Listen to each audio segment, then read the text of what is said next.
Fantasy Focus. My name is AVC. I'm joined by Teddy Ryder. Say hello, buddy.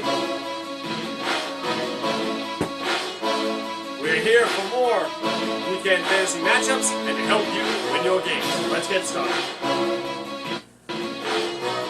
No max opponents again today. Almost might have to put him on the IR. Now, we're going to start with our lineups. Quarterbacks. Once again, I'm going to Sean Watson. Can you pick any more of an obvious one? I checked leagues, and he's still unowned in 50% of fantasy leagues.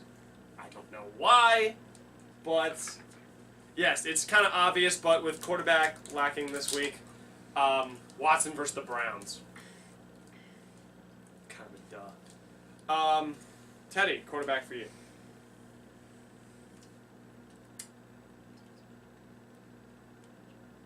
All right.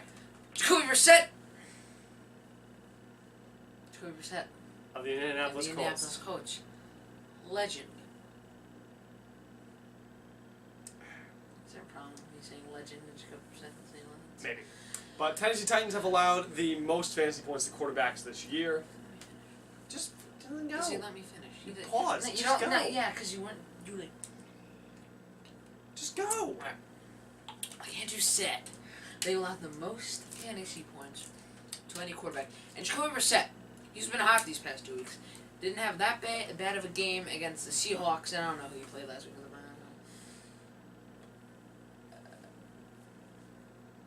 I don't remember, but they won. Oh, they played the 49ers. That's in overtime. Well, he's performed in both of those weeks, and because of Tennessee's defense giving a lot of fantasy points, 2 quarterbacks, I'm gonna go with Jacoby Brissett. Alright, running backs. Normally I'd say we go to the ground game, but this isn't really the ground game here, as it's the New Orleans Saints running back, Alvin Kamara. This guy has impressed the staff so much that they decided just to get rid of Adrian Peterson altogether. Drew Brees is absolutely in love with this guy, says this is the second coming of Reggie Bush.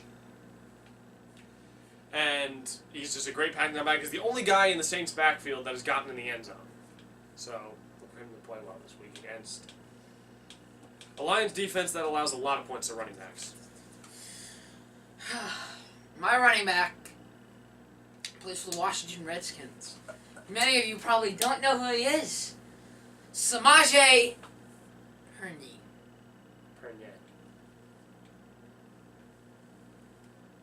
Are you kidding me? No. Alright, well, Washington is going up against San Francisco, and if you don't know anything, San Francisco is just they're as bad as the Giants. And they just released Navarro Bowman.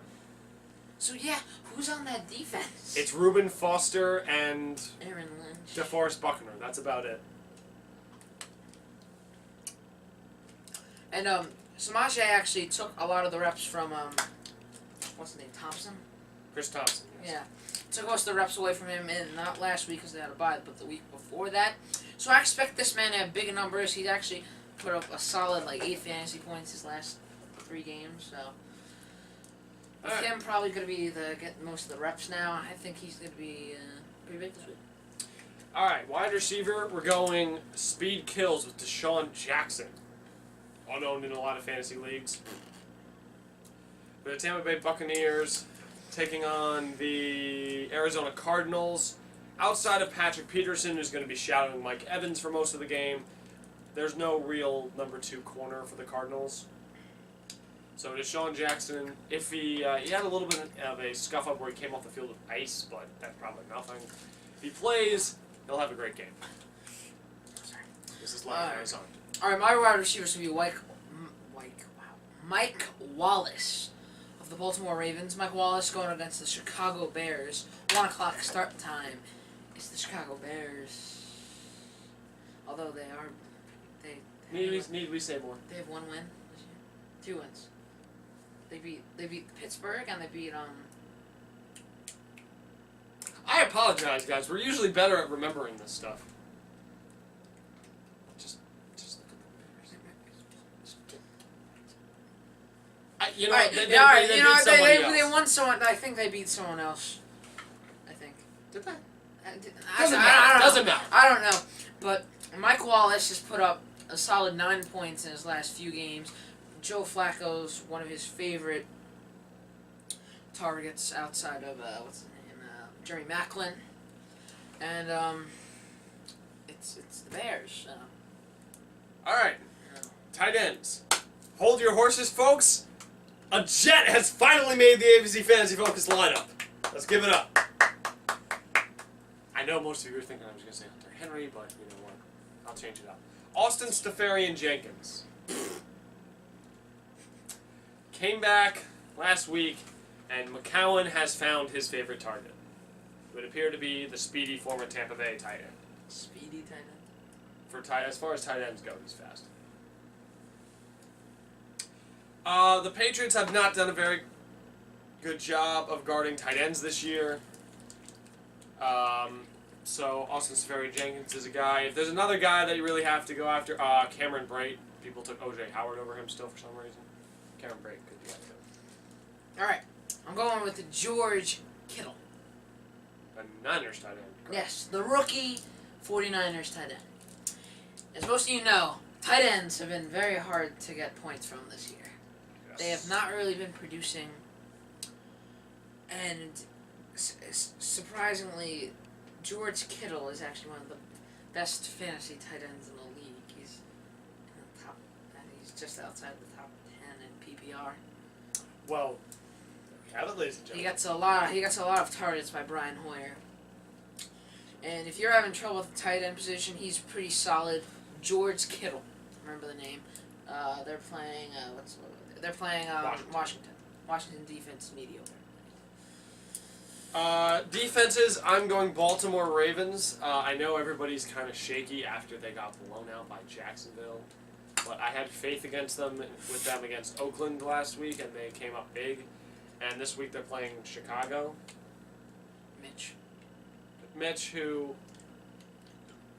seems to be careless with the ball at times, as far as I've seen from his game versus the Vikings. Played one game. We're still rookie quarterback, good pass rush. We'll see. But as far as defenses go, this will be a hard week, so Baltimore. Let's go with Texans defense.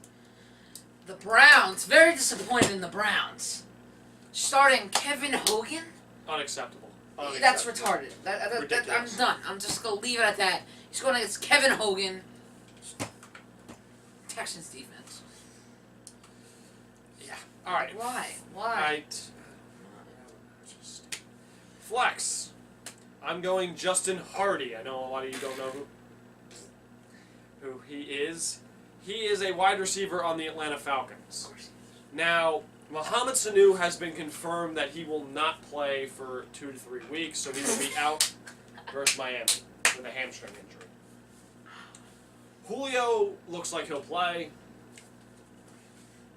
He has recovered very well from his hip flexor, and they'll be looking at him most of the game. But Justin Hardy has been a solid receiver over the past few years. Okay, are you going to do this or are you going to let me talk? I'm sorry. Justin Hardy sucks. Justin Hardy has been one of the few Falcons receivers that has found the end zone this year, and found it quite a few times last year. With Mohamed Sanu gone, he is the number 2 wide receiver, so look for him to get some points.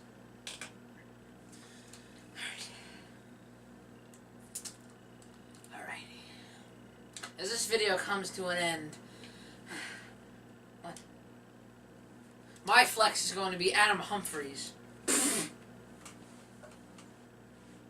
averaged 8 points in his last 4 games. Well, there you have it, ladies and gentlemen. A wide receiver on somebody other than the Patriots doing well. Yeah. They haven't gotten the production from Deshaun Jackson this year that they were going to hope they would get. And Adam Humphries has really stepped up. He has. He got, I want to say, close to 10 points last week against New England's defense. That actually was very good last week. Yeah, they started to They actually turned it on. I was very shocked, actually. And Jameis looks like he has chemistry with Adam Humphries. And Tampa Bay's going against Arizona. And Arizona, they got a good defense, but I don't know. Yeah, I completely understand what you mean. I don't think you can trust them. Nah, they're not. They're not a very consistent defense. Their pass rush is inconsistent. No. Basically, it's Pat, Pete, and Tyrann Matthew, and outside of that, it's not much. All right, do we want to go over matchups or? No one pays attention to that though. How about we just highlight like 5 matchups? All right, what's the top? We'll just go over the top. Let's go over the top matchups of games you should tune into this week. That could be fun to watch. Green Bay, Minnesota. Just always an interesting game to watch. Only if Sam Bradford plays though. The Jets and New England, no matter, they always play close when they're in New York. It's sad. Although the Patriots will probably win because they just. The Lions and the Saints. That's probably going to be an offensive shootout. LA and Jacksonville. How is this a good game? I don't know how, but it's going to be a good game. The emergence of Jared Goff. The emergence of Jared Goff and the emergence of possibly one of the best defenses in the league this year in Jacksonville. And then Pittsburgh, Kansas City. Yeah. Unless Big Ben. Unless Big Ben plays like he did last week. Good God. And Indianapolis, Tennessee, perhaps. That could be interesting if Marcus Mariota plays. I hope he plays. What are you starting on this one? Of course. Well, that'll about do it here on the AVC Fantasy Focus. Thank you guys all for watching. Our videos are hopefully that they're being shorter than usual. It's nice. So, again, thank you guys for watching everybody here on the show. Teddy, thank you for joining me again, man.